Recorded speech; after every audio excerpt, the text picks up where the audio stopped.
नमस्कार, बहुत स्वागत है आप सभी का। आपके साथ मैं हूं सोनल। आपका शहर आपकी खबर का वक्त है और मध्य प्रदेश के रायसेन से सबसे पहली खबर है, जहां 6 साल की मासूम से दुष्कर्म का आरोपी अब भी फरार है, अब भी पुलिस की गिरफ्त से दूर है। 6 दिन बाद भी पुलिस आरोपी सलमान को गिरफ्तार नहीं कर सकी है, जिससे लोगों का गुस्सा बढ़ता जा रहा है। पुलिस सीसीटीवी, ड्रोन, मुखबिरों के आधार पर सलमान को गिरफ्तार करने की कोशिशें लगातार कर रही है। रायसेन के एसपी को भी बदल दिया गया। शहर में बवाल के बाद हालात फिलहाल सामान्य बताए जा रहे हैं। वहीं दूसरी तरफ बच्ची का भोपाल एम्स में इलाज चल रहा है, जिसकी हालत अभी स्थिर बनी हुई है। इसी बीच मुस्लिम समाज के दरिंदे सलमान को पकड़ने के लिए आगे आया मुस्लिम समाज, और मुस्लिम समाज ने कहा कि सलमान को पकड़वाने के लिए हम सभी आपका सहयोग करेंगे। आपको बता दें कि इस तरह की भी जानकारी मिली कि डॉक्टर्स कह रहे हैं कि उस बच्ची को अब पूरी तरीके से ठीक होने में लगभग 6 महीने का वक्त लगेगा। 6 साल की मासूम जिसके साथ दुष्कर्म को अंजाम दिया, आरोपी सलमान अब भी फरार है। दूसरी तरफ मुस्लिम समुदाय ने इसमें बढ़ चढ़कर सहयोग करने की बात कही है और उस आरोपी को पकड़ने की बात कही है। ये अलग बात है कि इस घटना के इतने दिनों बाद भी अभी तक पुलिस के हाथ खाली हैं। सलमान अभी तक उनकी गिरफ्त से बाहर है।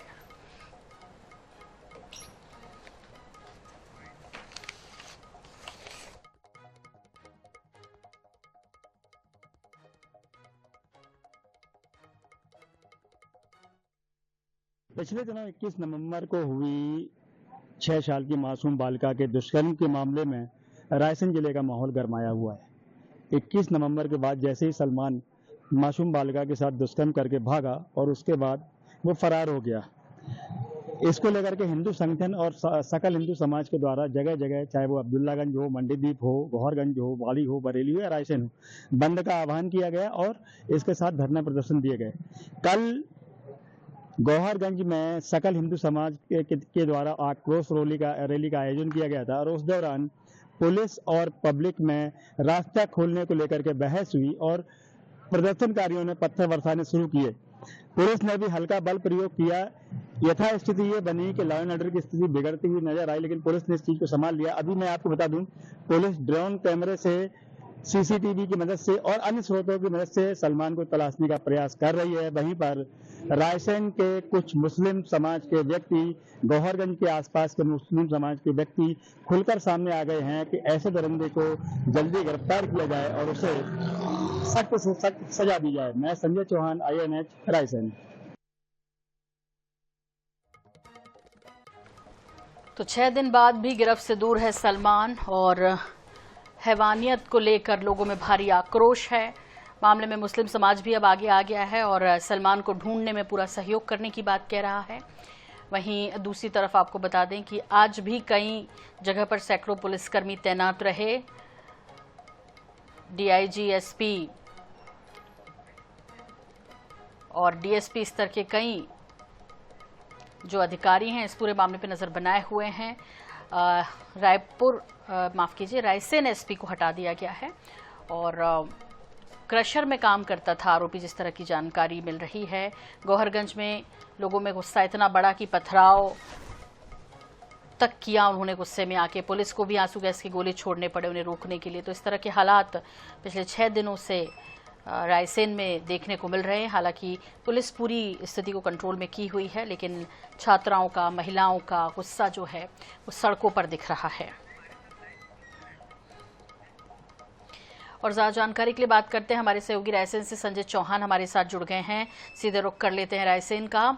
संजय, आपसे जानना चाहेंगे कि क्या कुछ अपडेट है इस पूरी खबर पर? सलमान का अब तक कोई पता नहीं। मुस्लिम समाज ने सहयोग की बात जरूर कही है, लेकिन साथ ही साथ दूसरी तरफ लोगों का आक्रोश तो है। सलमान कहाँ है? अभी तक उसके बारे में पुलिस को नहीं पता चल पा रहा है। उसे आसमान खा गया, धरती निकल गई। वो जिस कदर गायब हुआ और जिस तरह से टीमें लगातार पुलिस की सक्रिय हैं, उसके बावजूद भी वो नजर नहीं आ रहा कहाँ है। देखिए, ये बड़ा सवाल है कि पुलिस अभी तक सलमान को गिरफ्तार नहीं कर पाई है। और वहीं पर अगर बात करें सलमान के छुपने की, तो जो कल एक सीसीटीवी कैमरे पे एक सीसीटीवी आया है और उसमें पांजरा से निकलता हुआ 9, साढ़े 9 बजे एक दुकान पे पहुंचा था और दुकान पे उसने सिगरेट ली है। लगभग 15 मिनट वो रुका भी है और उसके बाद वो फरार हुआ है। वहां लोगों ने देखा भी है कि लोगों ने देखा भी है कि वो वहां पे आया हुआ है। पीछे से जो गांव के लोग थे, उसके पीछे जो लगे हुए थे, वो भाग के आए, और जैसे ही उसने ये देखा कि ये लोग हमें पकड़ने के लिए आ रहे हैं, तो वो पीछे जंगल की तरफ भाग गया। अब सवाल ये उठता है कि जैसे ही रात को पुलिस इस अपने एक्शन में आई उसको गिरफ्तार करने के लिए, तो उन्होंने जो है सबसे पहले सीसीटीवी वहां का फुटेज चेक किया, और उसके बाद जो है उन्होंने अपने जो सूत्र थे, ड्रोन कैमरे थे, उनकी मदद ली। मैं आपको बता दूं, 21 तारीख के बाद जैसे ही 22 तारीख को पुलिस ने चारों तरफ घेराबंदी की, लेकिन उससे पहले अब्दुल्लागंज में एक आंदोलन हो गया, एक धरना प्रदर्शन हो गया, और वहां पर लॉ एंड ऑर्डर की स्थिति बिगड़ने लगी। पुलिस, जो रायसेन जिले की पुलिस थी, लगभग सारे थानों की पुलिस को बुला लिया गया था, और वहां पर जो सलमान की जो लोकेशन आ रही थी, उस लोकेशन को उन्होंने ट्रेस करना शुरू किया। लेकिन समस्या ये आ गई कि लॉ एंड ऑर्डर की जब स्थिति बिगड़ी, तो पुलिस मंडीदीप और अब्दुल्लागंज में डाइवर्ट हो गई। ये बड़ा सवाल है कि आज 6 दिन हो गए हैं, उसके बावजूद भी सलमान की गिरफ्तारी नहीं हो पाई है। कल रात को भी एक सीसीटीवी आया है कि लाल रंग की कार में सलमान के देखे जाने की खबर भी सोशल मीडिया पे चलती हुई दिखाई दी। लेकिन जब हमने अतिरिक्त पुलिस अधीक्षक कमलेश कुमार खरपुसे जी से इस संबंध में जानकारी ली, तो उनका ये कहना था कि हाँ, हमने उस कार को भी ट्रेस किया है, लेकिन उसमें कोई भी मुस्लिम व्यक्ति नहीं था, बल्कि वो 3-4 लोग थे जो नेपाली थे। तो यहाँ पे बड़ा सवाल उठता है कि पुलिस के हाथ खाली हैं और सलमान की गिरफ्तारी अभी कोसों दूर है। जी बिल्कुल, बहुत बहुत शुक्रिया संजय इस तमाम जानकारी के लिए आपका। तो कहाँ छिपा है सलमान, ये हर कोई ढूंढना चाहता है। सोशल मीडिया पर कुछ वीडियोस को लेकर जिस तरह से बातचीत हो रही है, खबरें चल रही है, उसके बारे में संजय हमें जानकारी दे रहे थे। फिलहाल स्थिति को कंट्रोल में किया हुआ है पुलिस ने, और दूसरी तरफ इस पूरे मामले में सलमान को ढूंढने के लिए अब मुस्लिम समाज आगे आया है कि वो किसी भी कीमत पर सलमान को ढूंढने में मदद करेंगे, सहयोग करेंगे।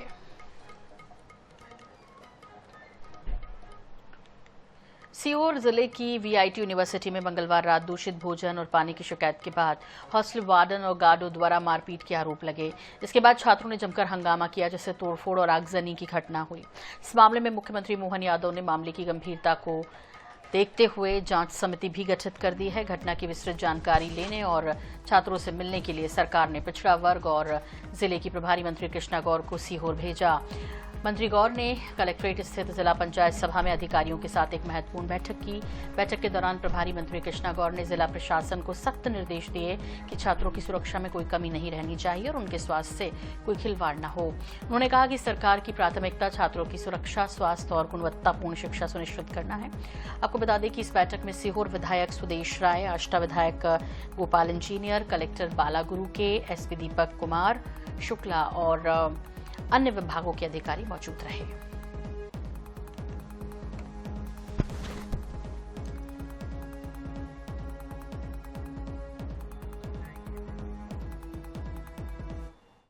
कि वीआईटी में कुछ बच्चे जॉन्डिस के कारण प्रताड़ित थे, तो वीआईटी तुरंत संज्ञान में मामला लेते हुए पूरे विद्यार्थियों से बात की।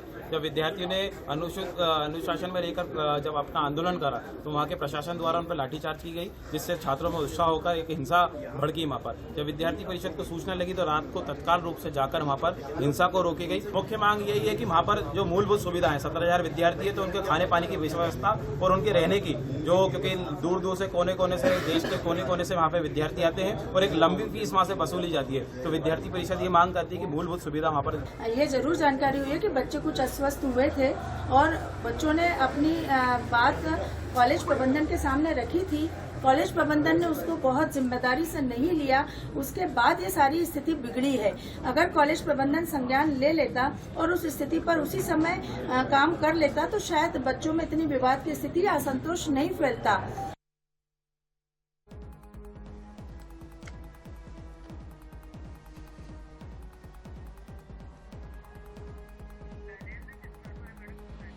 और इस पर ज्यादा जानकारी के लिए बात करेंगे हमारे सहयोगी शैलेंद्र विश्वकर्मा हमारे साथ जुड़ गए हैं। शैलेंद्र, क्या हालात हैं वहां पर, क्योंकि अब मंत्री कृष्णा गौर ने भी अधिकारियों से बातचीत की है और लगातार मुख्यमंत्री जो है इस बात की मॉनिटरिंग भी कर रहे हैं कि वहां जो है ये पूरा घटनाक्रम कैसे हुआ, क्यों हुआ, कौन है जिम्मेदार। इन सब के बीच जिस तरह से सीएम डॉक्टर मोहन यादव ने संज्ञान में लिया है, उसके बाद काफी एक्टिव नजर आ रहे हैं। क्या कुछ अपडेट आपके पास सभी? चाहूंगा कि मुख्यमंत्री मोहन यादव द्वारा जैसे ही संज्ञान लिया गया सीएम के निर्देश पर मामले की समीक्षा करने सीहोर पहुंचे प्रभारी मंत्री कृष्ण गौर। सीहोर कलेक्टर कार्यालय में अधिकारियों के साथ बैठक समीक्षा ली गई। इसी दौरान अधिकारियों को प्रभारी मंत्री ने दिया मामले में सख्ती बरतने के निर्देश। इसी दौरान प्रभारी मंत्री कृष्ण गौर ने कहा कि यूनिवर्सिटी की आवश्यकताओं की जांच की जा रही है और जांच रिपोर्ट के बाद कार्रवाई की जाएगी। स्वास्थ्य विभाग ने अब पानी और खाने पीने के सैंपल भी लिए गए। जी यहाँ पर शैलेंद्र, आपसे ये भी जानना चाहेंगे कि जिस तरह के हालात बने और ये खबरें भी आती रहीं कि कुछ जो मौतें हुई हैं उसके लिए भी जो जिम्मेदार है यही पूरा कारण है, दूषित खाना और पानी। इसमें कितना सच है? कुछ स्टूडेंट्स बीमार भी हुए थे, इस बारे में कोई अपडेट आपके पास? क्योंकि सोशल मीडिया में काफी कुछ है इसे लेकर। जी मैं बताना चाहूंगा कि वीआईटी कॉलेज के जो स्टूडेंट है उनके द्वारा तो बताया गया है कि खाने पीने को लेकर जिस तरह से लापरवाही बरती गई थी, जॉन्डिस करके बीमारी हुई थी, उससे कुछ छात्रों की मौत भी हुई है, मगर सरकारी अधिकारी पुष्टि अभी भी नहीं की गई है। जी शैलेंद्र, अब वहां पर ये कहा जा सकता है इस आक्रोश के बाद और जिस तरह से एक्टिव हुई सरकार भी इस पूरे मामले में, तो क्या अब स्थिति सामान्य है और हालात सुधरते दिख रहे हैं आपको? जी मैं बताना चाहूंगा कि जो जिस तरह से सरकार एक्टिव मोड पे दिख रही है और प्रशासन भी एक्टिव मोड पे दिख रहा है। अभी तो फिलहाल बच्चों को 3 दिसंबर तक के अवकाश के लिए भेज दिया गया है। बाकी अब आने वाला वक्त और आने वाला समय ही बताएगा कि अभी किस तरह की व्यवस्था की जा रही है वहाँ पे। जी शैलेंद्र, बहुत बहुत शुक्रिया इस जानकारी के लिए आपका।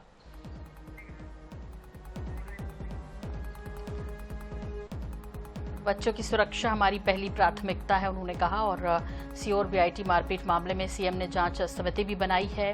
सीएम डॉक्टर मोहन यादव ने इस पूरे घटना को प्राथमिकता से संज्ञान में लेते हुए सीहोर की प्रभारी मंत्री कृष्णा गौर को भेजा। उन्होंने वहां अधिकारियों की बैठक ली है, पूरे घटनाक्रम को समझा है और उसके बाद कृष्णा गौर ने कहा कि बच्चों की सुरक्षा हमारी पहली प्राथमिकता और इसे लेकर जो भी इसमें कार्रवाई किया जाना है वो अब जल्द से जल्द की जाएगी। आपको बता दें कि वीआईटी कॉलेज में दूषित खाने भोजन को लेकर छात्र आक्रोशित हुए थे, कई छात्र बीमार भी हुए थे। मौतों की भी बात आई लेकिन उसकी सरकारी पुष्टि नहीं हुई है। दूसरी तरफ आपको बता दें कि छात्र इतना आक्रोशित हो गए थे कि उन्होंने वाहनों तक को आग के हवाले कर दिया। इंदौर में इंडेक्स ग्रुप के मेडिकल कॉलेज और हॉस्पिटल पर ईडी ने गुरुवार सुबह से छापेमार कार्रवाई की है। टीम ने मेडिकल कॉलेज के अकाउंट सेक्शन को सील कर दिया। ईडी ने मध्य प्रदेश, छत्तीसगढ़ के साथ देश भर के 15 ठिकानों पर छापा मारा। हालांकि ग्रुप के चेयरमैन सुरेश भदौरिया के घर और ऑफिस पर किसी भी प्रकार की कार्रवाई नहीं हुई। फिलहाल मामले में आगे की जांच पड़ताल की जा रही है और आगे की कार्रवाई जारी है।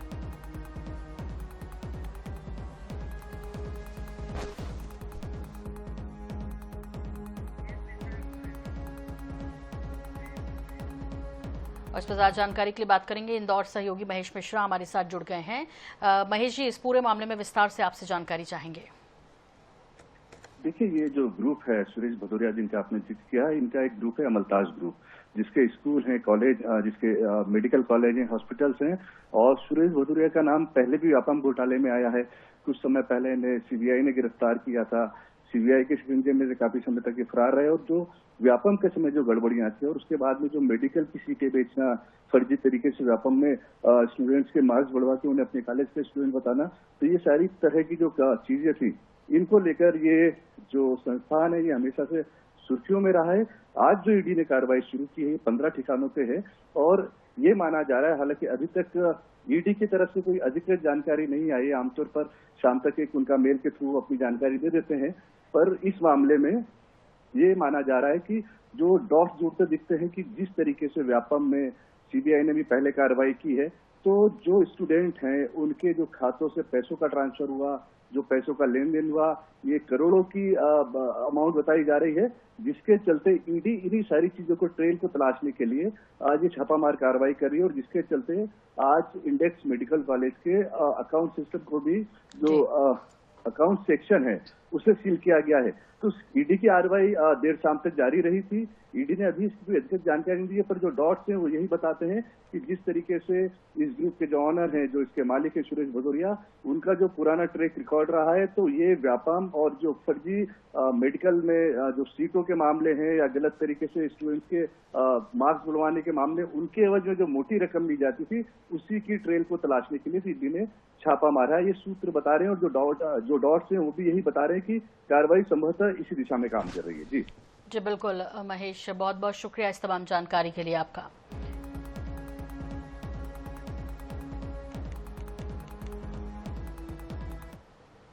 इधर बुरहानपुर के महल गुड़ाड़ा क्षेत्र में 2 पाड़ों की भिड़ंत के बाद माहौल तनावपूर्ण हो गया। टक्कर में हारने वाले पक्ष ने आक्रोशित होकर पथराव शुरू कर दिया, जिसके चलते अफरा तफरी मच गई। आपको बता दें कि बुरहानपुर जिले में प्रतिबंध होने के बाद भी कई गांवों में ये पाड़ों की टक्कर कराई जा रही है। बुधवार को महल गुलारा में उतावली नदी के बीच हार जीत को लेकर विवाद हुआ, जिसमें पत्थर और लठ भी चले। इसमें एक युवक घायल हुआ। वहीं पाड़ों के बीच में घुसने से मची भगदड़ से कई लोग जख्मी भी हुए हैं।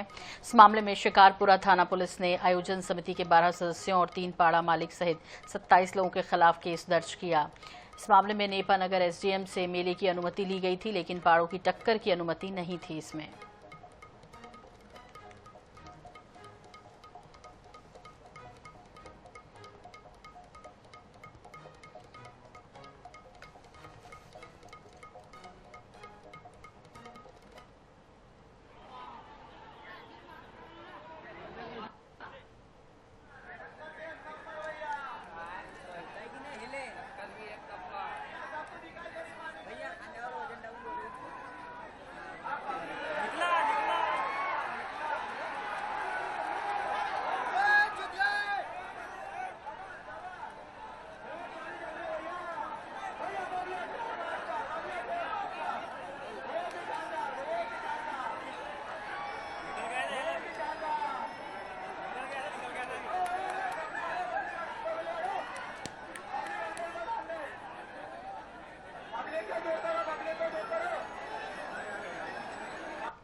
तो प्रतिबंध होने के बावजूद भी पाड़ों की लड़ाई कराई गई। हार जीत की बात पर फिर पथराव हो गया, बवाल हो गया और दूसरी तरफ पाड़े भीड़ में घुस गए, जिसके चलते कई लोग जख्मी भी हुए हैं और भगदड़ की स्थिति उस दौरान बुरहानपुर में हुई, जिसमें कई लोग घायल भी हुए हैं।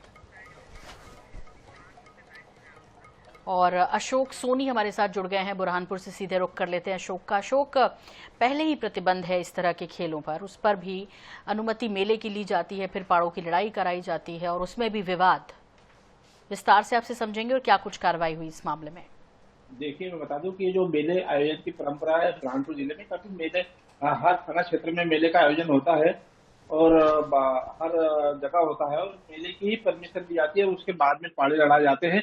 और ये कई दिनों से मामला चले आ रहा है पाड़ा मामले में, और हमेशा जो होता है महल गुड़ाड़ा में जो हुआ है, काफी नदी किनारे पाड़ों की लड़ाई है और यहाँ भी मेले की परमिशन थी, पाड़ा लड़ाई की थी। पुलिस ने इनको समझाया भी था, हालांकि बताया कि पुलिस के वहाँ मौजूदगी में भी ड्यूटी लगी थी, वहाँ भी मौजूदगी में भी पाड़ी लड़ाई है। उसके बाद में जो भगदड़ मची है और उसके बाद में जो लोग घायल हुए, ये घायल होने के पीछे जो रीजन होता है, जो जीत हार का मामला होता है, किसी का पाड़ा जीतता है, किसी का पाड़ा हारता है और हारने के बाद में जिन जो नाराज होता है वो इस प्रकार से हरकतें करता है। कल भी जो हुआ है इसी प्रकार से जो हरकतें, जिसका पाड़ा हारा था उसने यह विवाद की स्थिति पैदा की, खतरा हुआ और उसके बाद में पुलिस ने इनमें करीबन 27 लोगों में मामला दर्ज किया, जिसमें पाड़ा मालिक भी मौजूद है, समिति के सदस्य भी मौजूद है और अन्य लोग भी मौजूद है। और भी पुलिस खोजबीन कर रही है कि और किन लोगों को कोई लोग छूट गए जो इस खतरा में शामिल थे। पुलिस को गहन जांच कर रही है और उसके बाद में इनके खिलाफ भी मामला दर्ज करने की तैयारी कर रही है। जी, इसमें कई लोग घायल भी हुए हैं, उनके बारे में कोई ज्यादा चोटिल तो नहीं हुआ या इस तरह की स्थिति तो नहीं बनी है। हालांकि जब ये आयोजन होता है इस बारे में भी संबंधित प्रशासन को पहले पता चल जाता है, क्योंकि ये इस तरह का कोई छोटा मोटा आयोजन नहीं है कि एक बंद कमरे में हो रहा है। उसके बावजूद भी इसे रोकने की कोशिश नहीं की गई क्या? देखिए, मैं बता दूं कि प्रशासन की कहीं ना कहीं प्रशासन इसके पीछे दोषी है, क्योंकि प्रशासन को पता है कि जहाँ जहाँ मेले होते हैं वहाँ पहाड़ों की टक्कर होती है, लेकिन प्रशासन भी इसको कई बार अनदेखा करता है कि जब पुलिस की वहाँ मौजूदगी होती है, ड्यूटी लगाई जाती है प्रशासन से, लोग वहाँ मौजूद होते हैं, उसके बाद पहाड़े होते हैं और उसके बाद सिर्फ पुलिस सिर्फ एक काम करती है कि इनके खिलाफ मामला दर्ज कर देती है और सील कर देती है। जी, बहुत बहुत शुक्रिया इस तमाम जानकारी के लिए आपका। तो पहाड़ों की लड़ाई कराई गई जबकि वो प्रतिबंधित है। बुरहानपुर का ये मामला है। हार जीत की बात पर फिर विवाद हुआ और पाड़े उसके बाद भीड़ में घुस गए, जिसकी वजह से कई लोग घायल हुए हैं और भगदड़ की स्थिति भी इस मेले में लगी है। तो आपको बता दें कि प्रशासन ने हालांकि इसकी अनुमति नहीं दी थी, अनुमति सिर्फ मेले की थी, लेकिन उसमें पाड़ों की लड़ाई हुई। अब इसमें कहीं ना कहीं प्रशासन को भी सवालों के घेरे में लिया जा रहा है कि इतना बड़ा आयोजन हो रहा है और कैसे भनक तक नहीं लगी। बुरहानपुर के महल गुड़ाड़ा क्षेत्र में दो पाड़ों की भिड़ंत के बाद माहौल जो है तनावपूर्ण हो गया। टक्कर हारने वाले पक्ष ने आक्रोशित होकर पथराव किया, जैसे कि हम आपको लगातार बता रहे हैं। और अब दूसरी खबरों का रुख करते हुए गुना की बात करेंगे। बागेरी खाद वितरण केंद्र पर खाद लेने पहुंची एक महिला की बुधवार रात तबीयत बिगड़ने से मौत हो गई। वो 2 दिन से लाइन में लगी थी। इसी दौरान उनकी हालत खराब हुई। एम्बुलेंस को कॉल किया गया, लेकिन वक्त पर एम्बुलेंस भी नहीं पहुंची। एक किसान ने अपने निजी वाहन से महिला को बमोरी स्वास्थ्य केंद्र पहुंचाया, जहां डॉक्टर ने उसे मृत घोषित कर दिया। महिला की पहचान कुशेपुर गांव की आदिवासी भूरियाबाई के रूप में हुई है। परिजनों ने बताया कि वो लगातार 2 दिन से गोदाम पर खाद के लिए लाइन में लग रही थी। दिन भर लाइन में रहने के बाद रात में वो वहीं रुकी थी। घटना की जानकारी मिलते ही केंद्रीय संचार मंत्री और गुना सांसद ज्योतिरादित्य सिंधिया ने दुख व्यक्त करते हुए तत्काल राहत के निर्देश दिए। वहीं कलेक्टर किशोर कुमार कान्याल ने बताया कि महिला मधुमेह से पीड़ित थी, जिसके चलते उसकी मौत हुई है।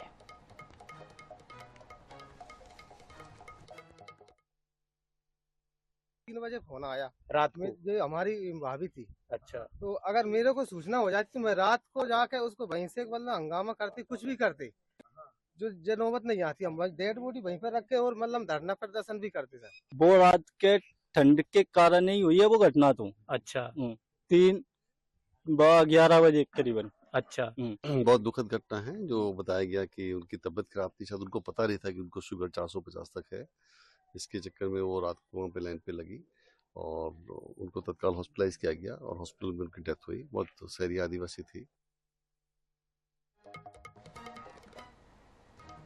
और इसी के साथ बुलेटिन में फिलहाल इतना ही, लेकिन जारी अपडेट का सिलसिला NH पर। आगे देखिए सवाल छत्तीसगढ़ का मेरे साथ। नमस्कार।